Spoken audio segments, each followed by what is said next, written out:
Volvemos a hablar del caso de Alcácer después de esa entrevista a Miguel Ricard que ha sido reproducida en un canal en YouTube, en el Rincón del Disidente. Parece que se vuelve a hablar del caso nuevamente en algunos medios de comunicación, también por aquí en YouTube, y nosotros vamos a comentar hoy una entrevista que es sobre un personaje bastante controvertido dentro del caso y en relación un poco a Antonia Anglès, ya que estábamos con la figura de Ricard, que para muchos sí puede llegar a ser culpable, para otros un chivo expiatorio del caso, para el propio Fernando García. De hecho, yo estuve viendo la entrevista que le hizo el Rincón del Disidente al padre de una de las niñas, y en esa entrevista como que el padre estaba claro de que pensaba que era un chivo, o sea, lo aseguraba al 100%, pensando que no tenía absolutamente nada que ver con los hechos Miguel Ricard y que lo habían puesto ahí.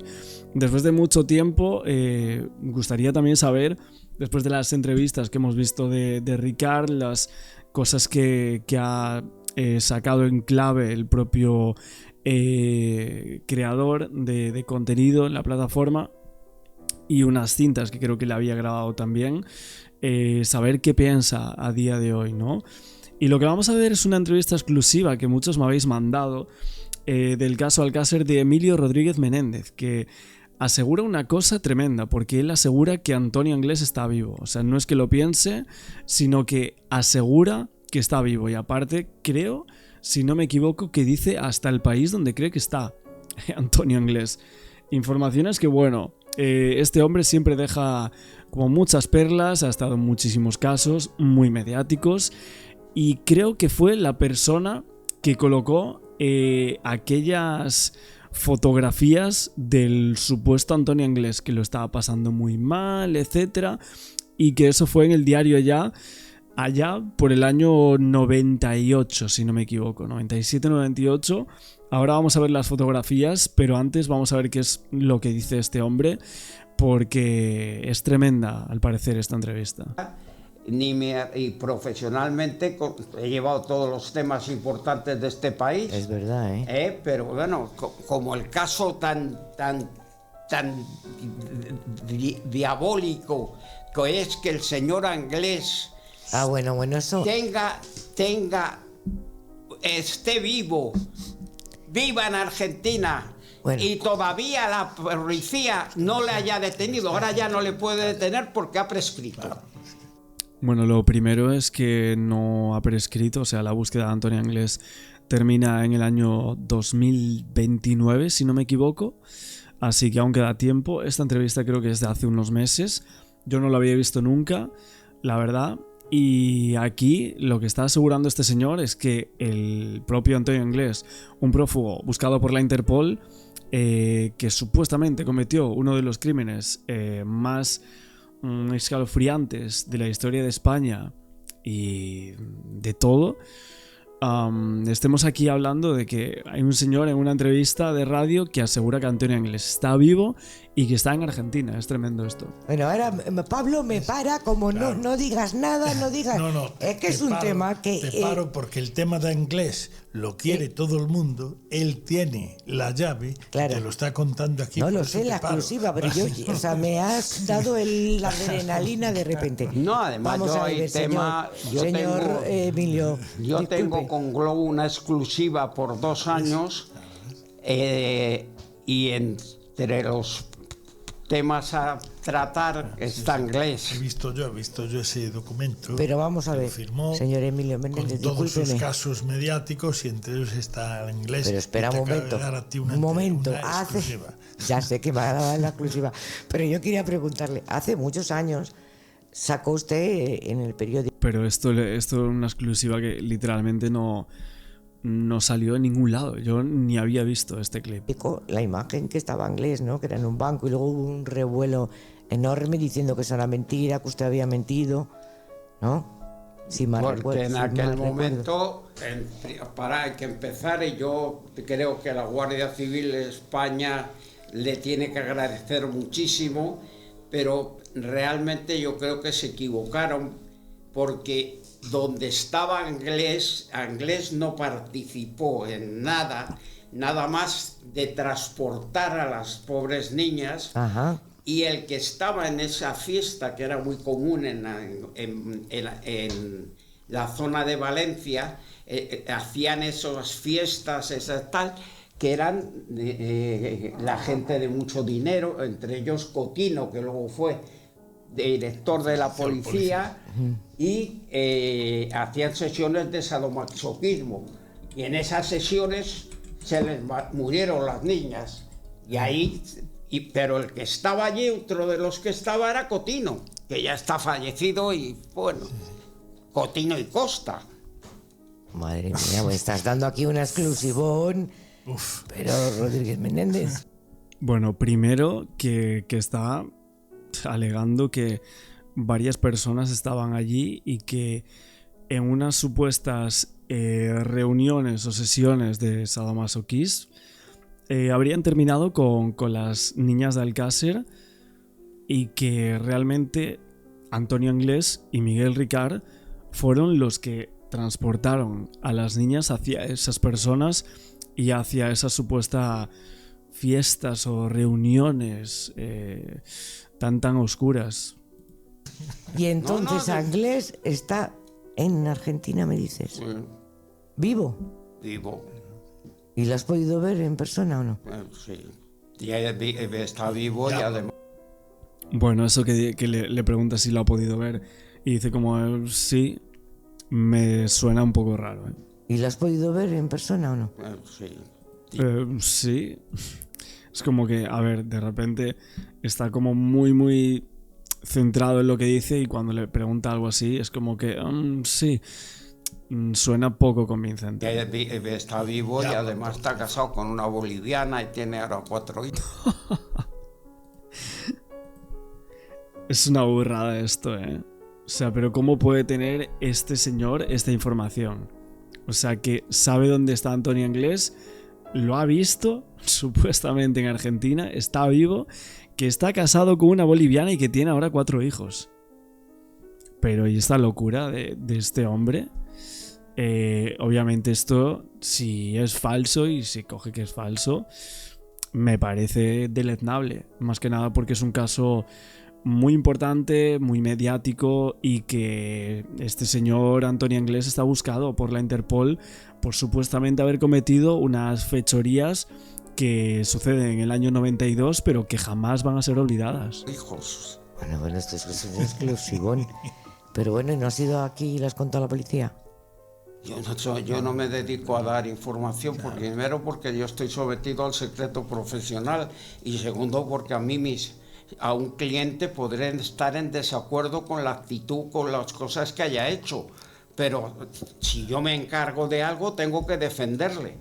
Yo lo único que a rajatabla jamás llevaría como abogado son los abusos menores. Ajá. Eso ni tocarlo. Bueno, pero estas chicas también eran... Las niñas estas también eran muy jovencitas. Pero bueno, yo te entiendo. Pero si las niñas lo que hicieron, a las niñas lo que hicieron a Anglés y los dos que iban fue con cogerlas y llevárselas a estos clientes al monte para enterrarlas. No hicieron otra cosa. Cuando a ellos se les quedaron muertas, ya digo, en las sesiones esas de sadomasoquismo que era muy común en la zona de Valencia. Entonces, estos les llamaron para que se llevaran los cuerpos. O sea, Claro, pero... Entonces, Ricard y Anglés, igual alguno más, el Mauri quizás, también habían transportado a las niñas desde ese lugar en el cual desaparecen para siempre hasta esas casas o mansiones donde se practicaban esas sesiones de las cuales habla este señor. Esto es una teoría que tampoco es que venga de este señor, yo la he leído multitud de veces, en multitud de ocasiones, esta teoría, no así a lo mejor como la está contando él, pero más o menos. De hecho, ya en los primeros instantes recuerdo haber leído como un artículo, como era Dulce o algo así, Dulce como la miel, creo que era el artículo que hablaba de unas casas en Alcácer, unas mansiones que se estaban como buscando al inicio que allí había habido alguna fiesta, mansiones evidentemente de gente con bastante poder adquisitivo, y que si allí pudieran haber estado las niñas de Alcácer, y se investigaron en su momento. Y estos se dedicaban a hacer atracos. Anglés era un pobre hombre. Si lo que se dedicaba a Anglés era hacer atracos en Valencia, que yo le defendí 4 atracos, una bancaja, tal. Pero es lo que se dedicaba. Anglés no es un delincuente. Yo he defendido a Hipólito Vicenzo, he defendido a los Ochoa, he defendido al paralítico, he defendido a los jefes de casi todas las mafias. Defendí el tema de Melody, así de Melody, que defendía al que era Marbella, que era el jefe del grupo, que era el jefe de la mafia francesa. He defendido a toda esa gente, pero esta gente era sí gente importante, pero Anglés no era un tío importante, era un pobre hombre, un tío que se ganaba la vida haciendo atracos en entidades bancarias y punto. Bueno, hablando de eso y justo de ese artículo que os decía, hubo una entrevista a Juan Ignacio Blanco del 30 de septiembre de 2013 en La Quinta Esfera, que dijo: hombre, es que Alcácer es un muro de silencio, porque todo esto también es lo que ha ayudado a elegir a las víctimas. Que en aquella época la realidad era muy tozuda, eran lugares de mucho golferío, que se refería a que había mucho golferío en chalets donde se celebraban fiestas, donde acudían trabajadoras del sex, pero también otras chicas que no lo eran, y como era moda de aquellos tiempos, corría abundantemente la INA por todos los sitios. Sabéis que en YouTube tenemos que ir diciendo algunas palabras como podamos, y la localización de Alcácer, que no era aleatoria ni mucho menos, que tenía un importante trasfondo en toda la historia. Lo que pasa es que nos iríamos a muchos puntos, según lo que decía Juan Ignacio Blanco, y que había muchos motivos que impulsó a elegir Alcácer, que precisamente por todo este tipo de ambiente. Y aquí es donde supuestamente se llega a decir en uno de los primeros instantes de la investigación de: a estas se las han llevado a un chalet. Y es aquí donde hablamos de, bueno, un poco la teoría en la que se inmiscuía más o menos este señor en esta entrevista, que puede tener más o menos veracidad lo que dice, pero bueno, para ver el contexto de Alcácer y las teorías y las informaciones que había en un primer momento, también nos sirve, ¿no? Y básicamente es esto, porque había una frase que sonaba en Alcácer sobre todo esto, que la Guardia Civil entró en muchísimos chalets, o sea, que se pensaba absolutamente esto, porque era Vox Populi. Evidentemente luego nunca se llegó a demostrar policialmente que existieran este tipo de fiestas, supuestamente parece que no, pero había cosas raras que muchísima gente del pueblo luego lo decía, que no era que hubiese un montón de personas intentando inventarse historias de que había juergas de ese estilo y niñas que supuestamente entraron a un chalet y que no volvieron a salir. Madre mía. Entonces, la exclusiva esta que ya me las estás dando a mí, que Anglés está vivo, ¿has pactado con algunas televisiones para decir esto, no? No, yo voy por mi... Por tu cuenta. Exacto, yo no... Pues me siento orgullosísima que me cuentes todo esto aquí. Si el Globo me quisiera hacer una exclusiva con Anglés, pues ajá, hablaría con Anglés para si Anglés lo quería.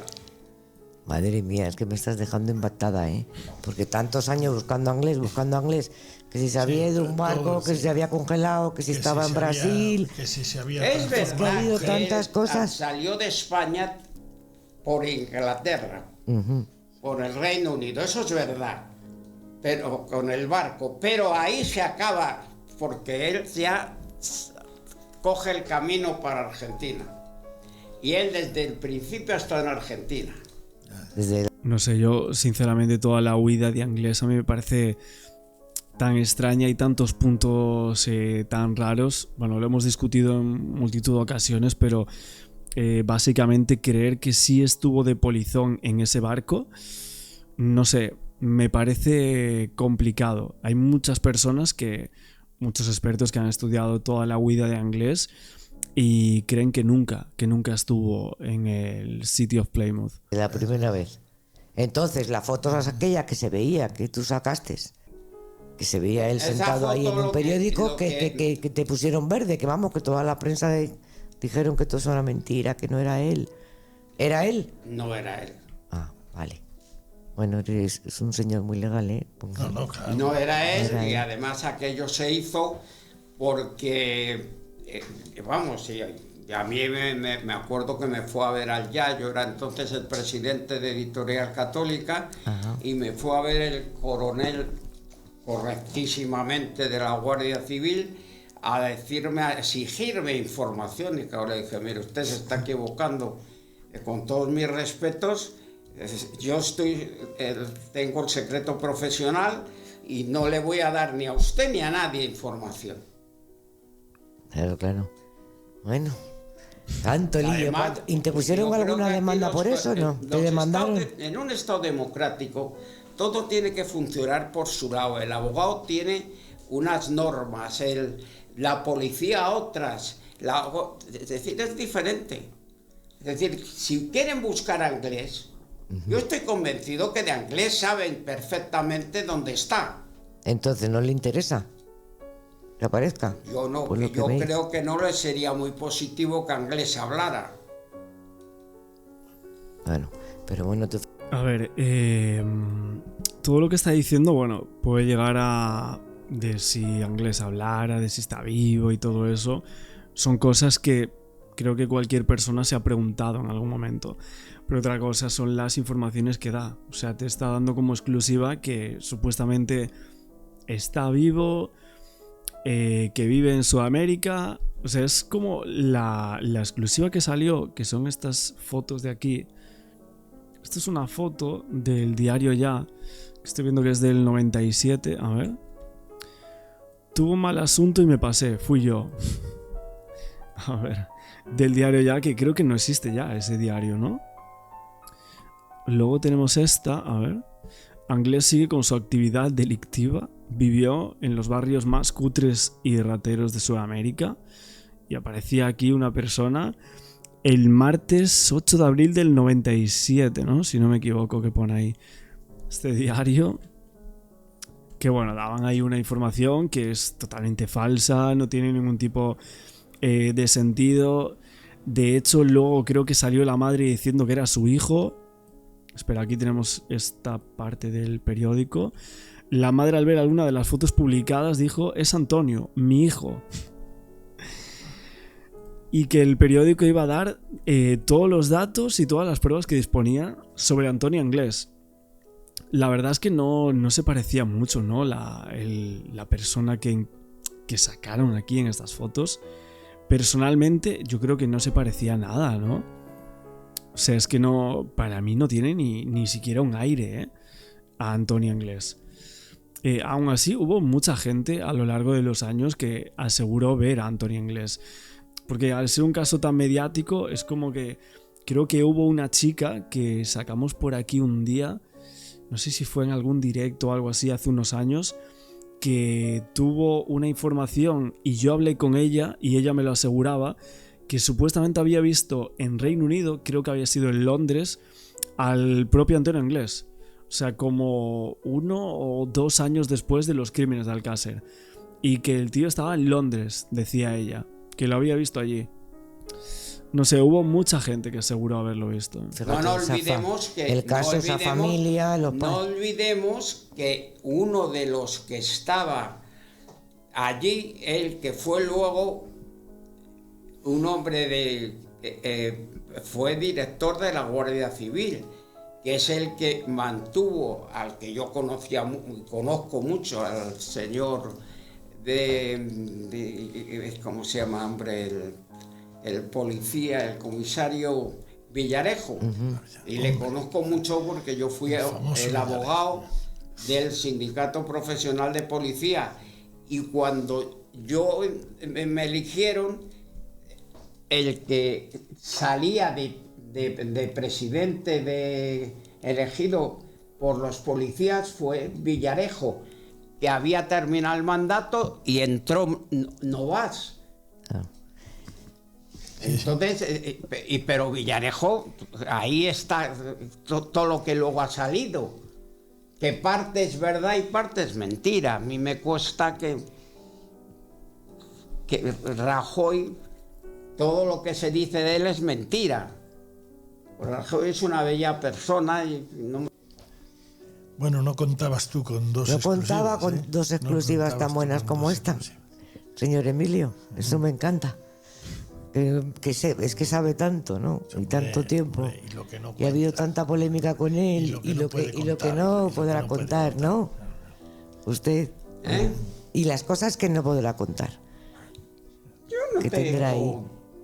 Yo lo que no voy a... Como yo no me dedico a lo que hay mucha gente que se dedica a vender para exclusivas y tal, como yo no me dedico a eso, lógicamente...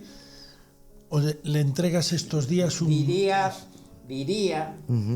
lo que dice cuando yo me voy a Argentina y España pide la extradición por el tema de lo del señor Pedro J. Ramírez, Pues que claro, por eso hay que encima decirlo del tema a los que... yo era contrario y...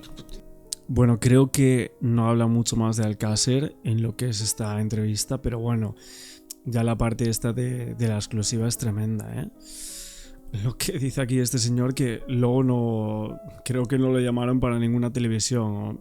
Creo que ninguna quiso tener este testimonio de este señor, más que nada porque en las teles lo tienen como el que vendió una exclusiva falsa de Antonio Inglés hace ya... ¿cuántos años? O sea, es... del año 97, creo que habíamos dicho, ese periódico, ¿no? Entonces, hace muchísimo. Luego tengo por aquí una cita de las provincias de... no sé si es antes o después del diario Ya, que dice que la Interpol aseguraba que Antonio Inglés no escapó de Irlanda en un barco. O sea, que el principal acusado por el triple crimen de Alcácer no estuvo en el City of Plymouth. Esto es lo que manifestaba un segundo informe realizado por la Interpol y que constaba en la causa por la búsqueda del prófugo. Un documento que obviamente pulverizaba la teoría de que el propio Antonio Inglés muriese de frío en el puerto de Irlanda o que incluso llegase a ir en ese ferry, en ese City of Plymouth, y que luego fuese a Argentina desde allí, como dice ahora mismo el señor Emilio, ¿no? ¿Iría en otro barco realmente? O sea, ¿habría podido escapar de otra forma? ¿Él solo? Es algo que mucha gente se pregunta, pero que cree que no. O sea, que Antonio Inglés no sigue vivo, que Antonio Inglés está muerto. Aún así, el propio... el director de este periódico creo que tuvo que haber dimitido en su momento por esa entrevista falsa. O sea, porque este señor, Rodríguez Menéndez, pagó a un modelo, porque luego hubo una movida que flipas en aquel momento con, creo que había sido la revista Interview, que sacaron a una persona que estaba en paro, no sé qué, que era argentino. Y el abogado, bueno, lo conoció en Buenos Aires, le pagó unos 5.000 pesetas o algo así por las fotos y eso salió en todos lados, saliendo como que este era Antonio Inglés. No sé por qué hizo eso, ni cómo, y que ahora, después de tanto tiempo, salga este abogado dando estas informaciones, esta exclusiva, diciendo que Antonio Inglés sigue vivo, que está en Argentina, que tiene una esposa, que tiene 3 hijas, no sé. Creo que la investigación tendría que saberlo, ¿no? Si realmente este señor sabe que Antonio Inglés está ahí, que está vivo. Es un lugar maldito en la historia de nuestro país, la Romana. Aquí fueron asesinadas y enterradas las niñas de Alcácer. un apicultor encontrado esta tarde 3 cadáveres. Fueron encontrados anoche enterrados uno encima del otro a escasos 25 kilómetros del lugar donde se las vio por última vez. Encontraron sus cuerpos en enero de 1993. Han pasado años. Bienvenidos al euro. Décadas. Este 11 de septiembre nos ha dejado hechos e imágenes para la historia. Varias generaciones. Quiero dar las gracias a todos los que han colaborado en esta tarea de gobierno a lo largo de estos años. 5 presidentes del gobierno.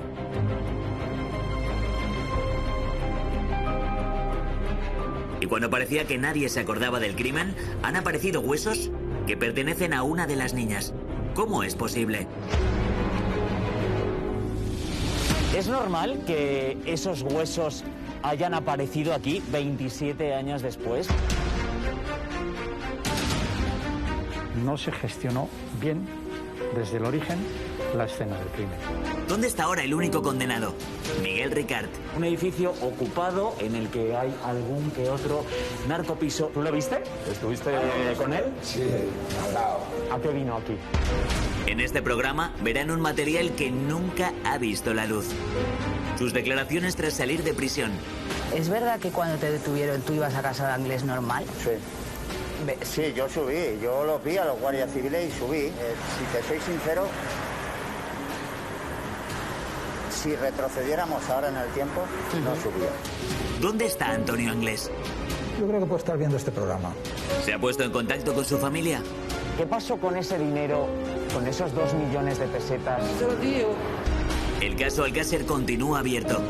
¿Podrían aparecer nuevos datos y testigos que le den un giro? Me sorprende mucho que ahora el capitán del barco diga ahora que con certeza era él y que además fue ayudado por uno de sus tripulantes. Teorías de diferentes personas en cuanto al caso Alcácer decían que Antonio Anglés Martins, uno de los presuntos asesinos de Miri Antoña y Desiré, estaría muerto desde antes del secuestro de las niñas, que supuestamente, y según esta hipótesis, Miguel Ricart habría acabado con él con la complicidad de El Mauri. En este caso, aquel chico que salía en el juicio y en sí mismo que tenía 13 o 14 años en aquella época. Acontecimientos que llevan al crimen de Antonio Anglés, que fueron más o menos de esa forma. Antonio, junto a Miguel Ricart y El Mauri, se dedicaban a robar bancos, entre otras actividades delictivas como la venta de sustancias. Sin duda era Antonio Anglés el jefe de la banda, según decían, luego le seguía Miguel Ricart en la jerarquía y por último estaba El Mauri. En aquellos últimos meses cometen alrededor de 4 atracos, siempre con la misma metodología. Antonio Anglés se quedaba en el vehículo mientras que Ricart y El Mauri cometían el robo. Una vez a salvo, la repartija del botín era tremendamente injusta. Anglés se llevaba la parte de bastante grande, Ricart se llevaba otro tanto y por último le daban algunas migajas al pequeño, al Mauri. Esto probaba lo tremendamente dominante que era Anglés con las personas que lo rodeaban, y es que el arma que usaban para estas fechorías habría sido la misma que usaron para el crimen de las niñas de Alcácer, supuestamente. Aquella 9 milímetros que El Mauri le había comprado a un drogadicto que a su vez se la había robado a un policía, una anécdota que pintaba al grupo en todo su esplendor, y es que la dinámica de aquellos robos era más o menos como la descrita, pero que había pasado algo que se había ido de la regla.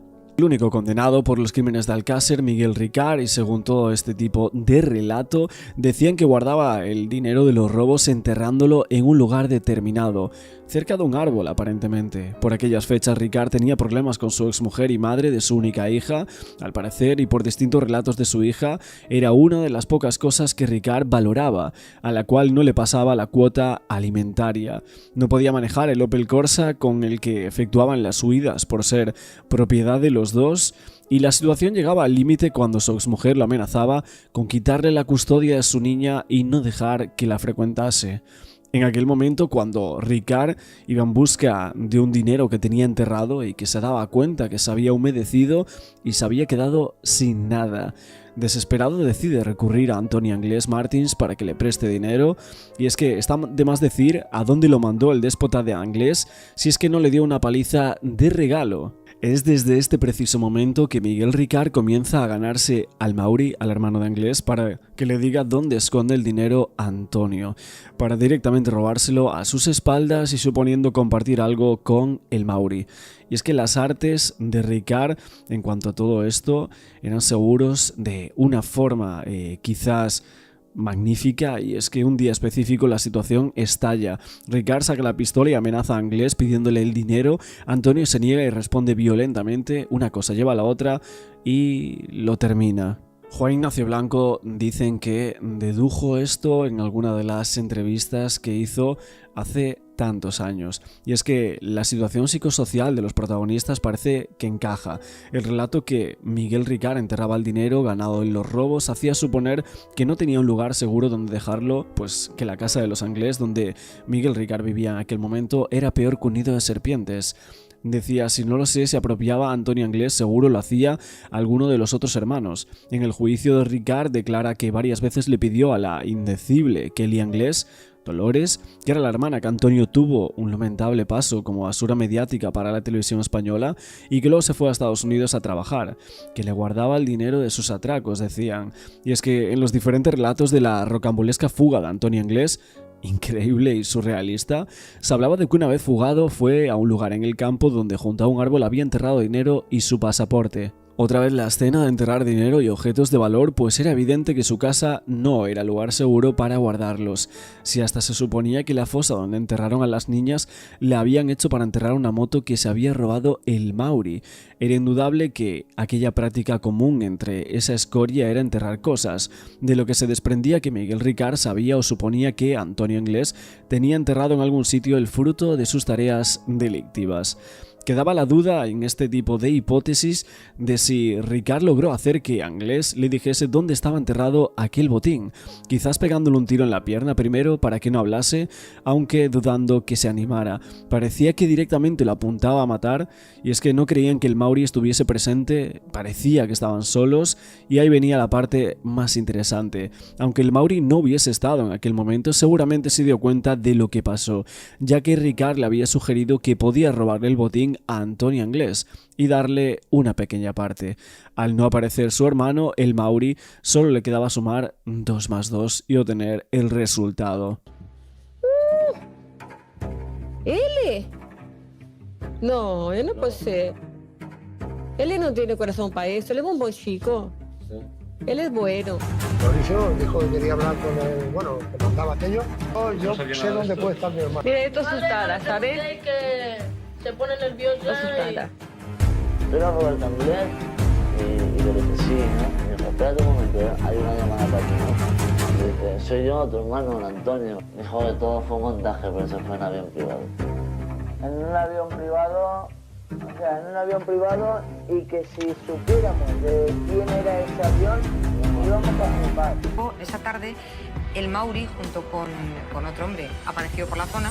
Mauricio dijo que quería hablar con el, bueno, que mandaba aquello, en este caso conmigo, y nos dijo, yo sé dónde puede estar mi hermano. El caso es que se envió una patrulla, esa patrulla se llevó al Mauri, en esa casa de Benaguasil.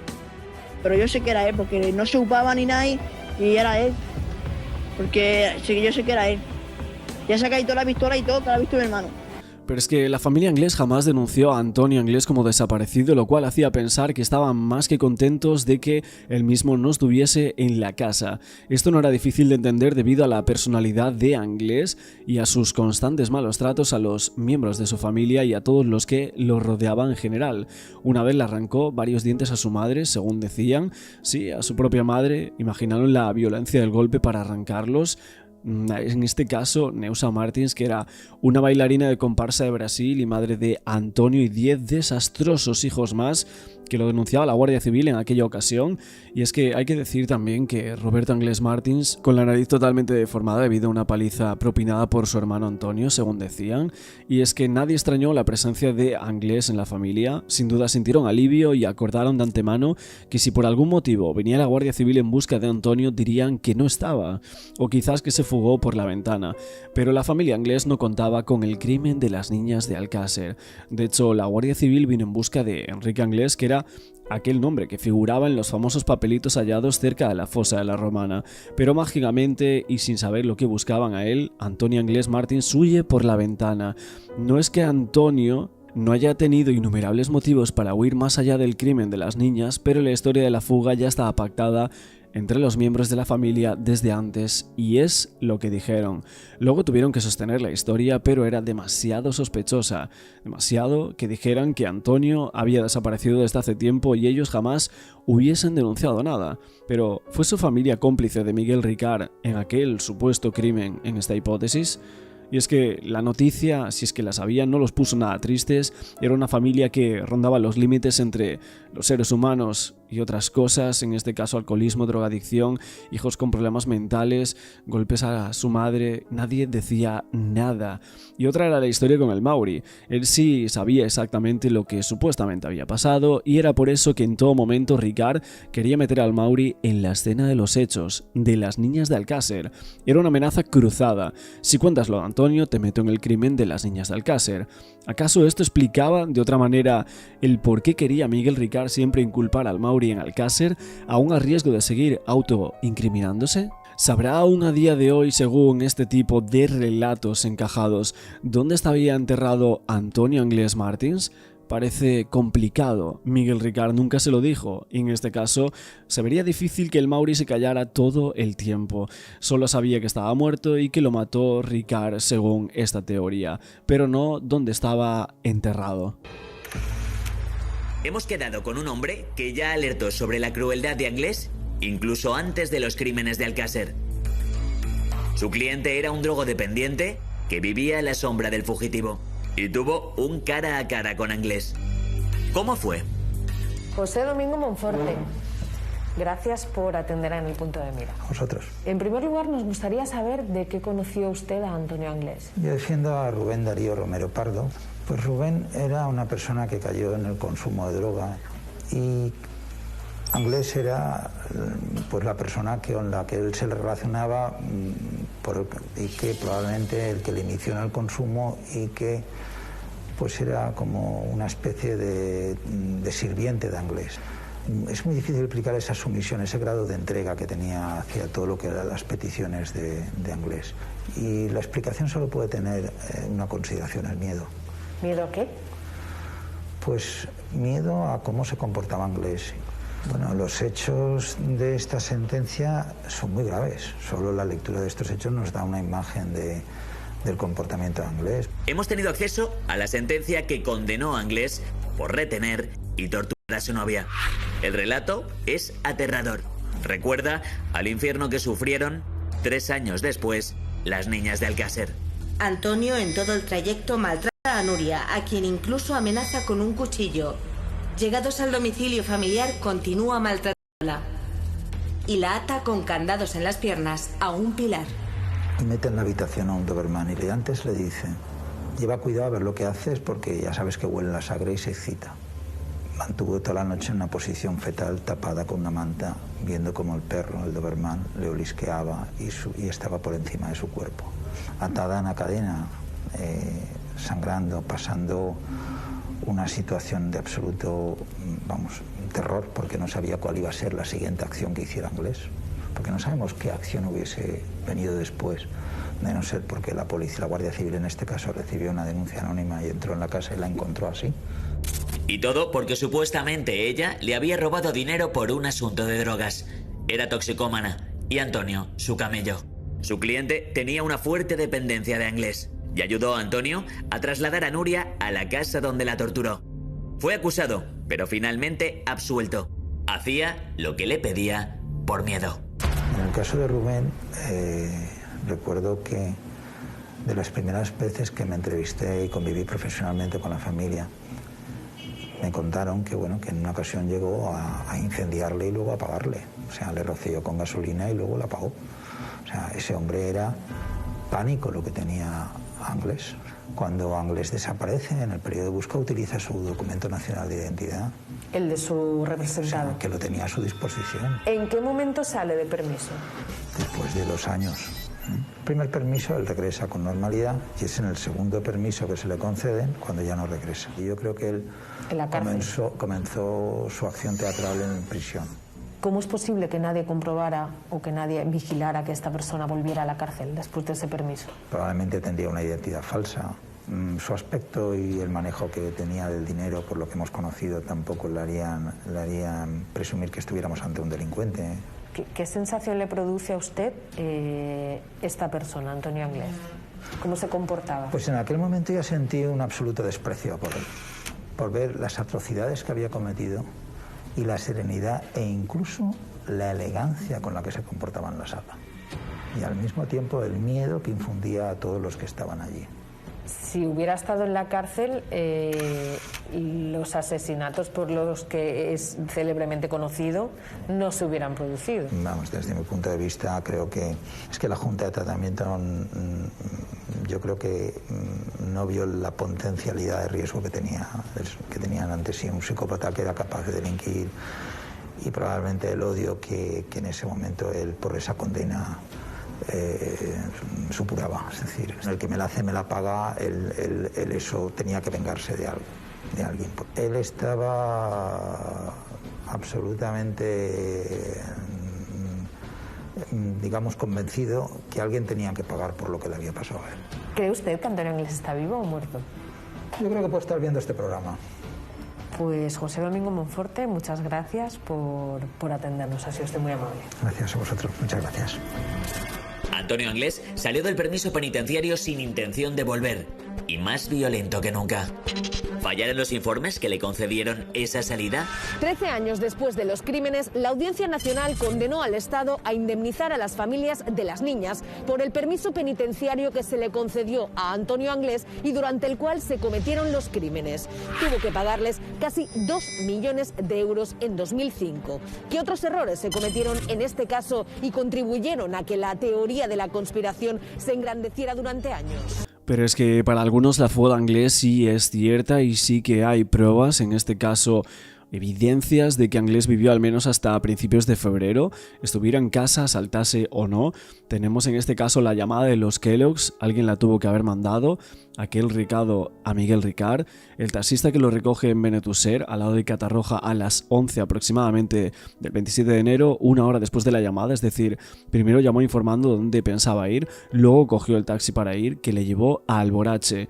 Aquellos lugareños de Alborache que decía que lo ven los días siguientes e incluso lo saludan. El incidente en la peluquería de Valencia, cambiándose el color de pelo y presentándose como partera Zafra, rató el coche y chofer en Villamarchante, sangre suya en aquel chalet de Villamarchante, incluso excrementos que decían que habían aparecido de él, y por no continuar con Minglanilla, donde supuestamente robó un coche a un dueño de un restaurante y que abandonó kilómetros después.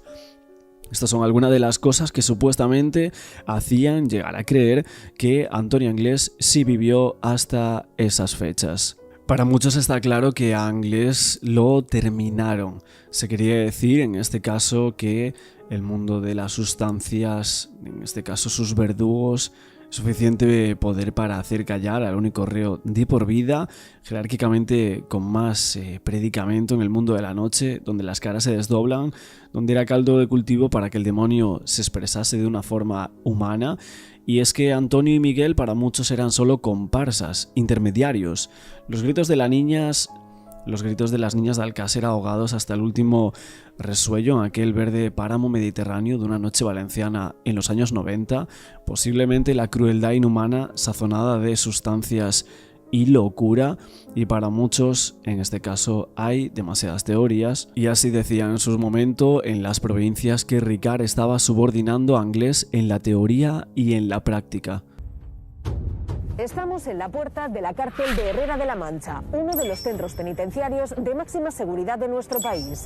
Aquí cumplen condena violadores y asesinos como Tony Alexander King, José Bretón, Santiago del Valle o Miguel Carcaño. Hubo un preso que fue condenado a 160 años por matar a 3 niñas. Pasó en esta prisión 21 años. Hablamos de Miguel Ricard, uno de los asesinos de las niñas de Alcácer. El 29 de noviembre de 2013, Miguel Ricard salía de prisión. En la calle ¿Hay posibilidad de que reincida? ¡No! Déjalo. Miguel, ¿te arrepientes de tu crimen? Entre una legión de periodistas en busca de la primera declaración del asesino libre. Y ese día, Ricard habló. ¿Están bien? Todo. Bueno, si ya está, si estas son denuncias aquí, a la quien te va a caber. Vale. ¿Tienes algo que decir?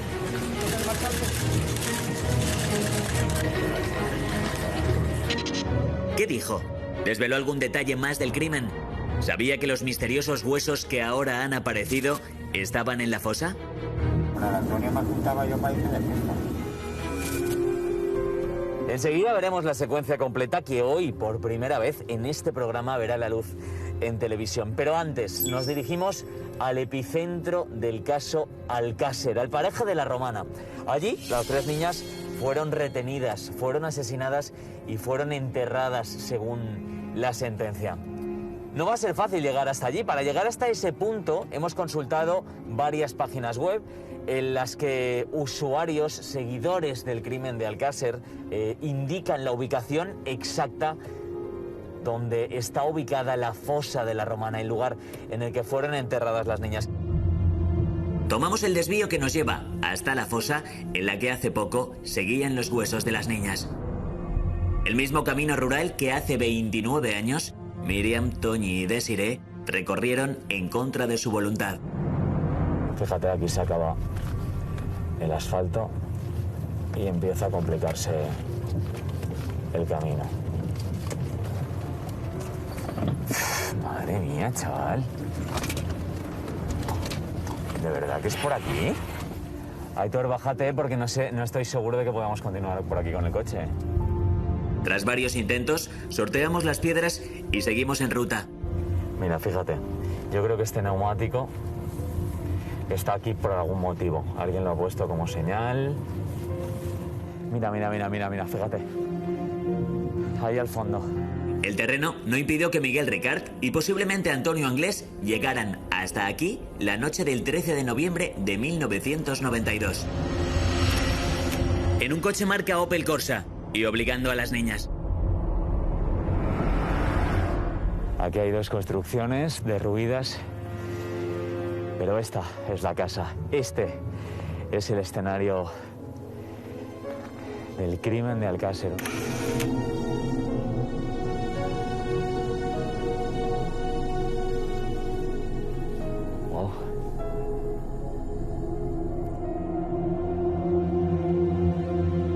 Me impone muchísimo respeto hasta entrar.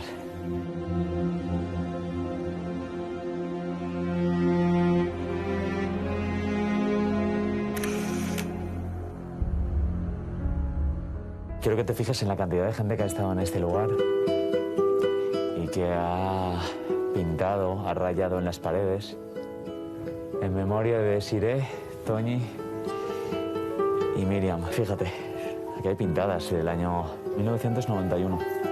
Mira, fíjate en esta. José, 13 del 11 del año 2020. El día del secuestro y asesinato de las niñas de Alcácer, coincidiendo con el aniversario.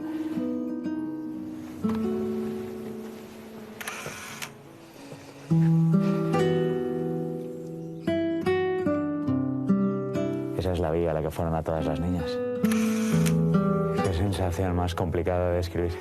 Y la nada alrededor, solo se escucha el viento, los gritos de las niñas, los llantos, si pidieron auxilio. Jamás los podía haber escuchado nadie en el lugar donde estamos.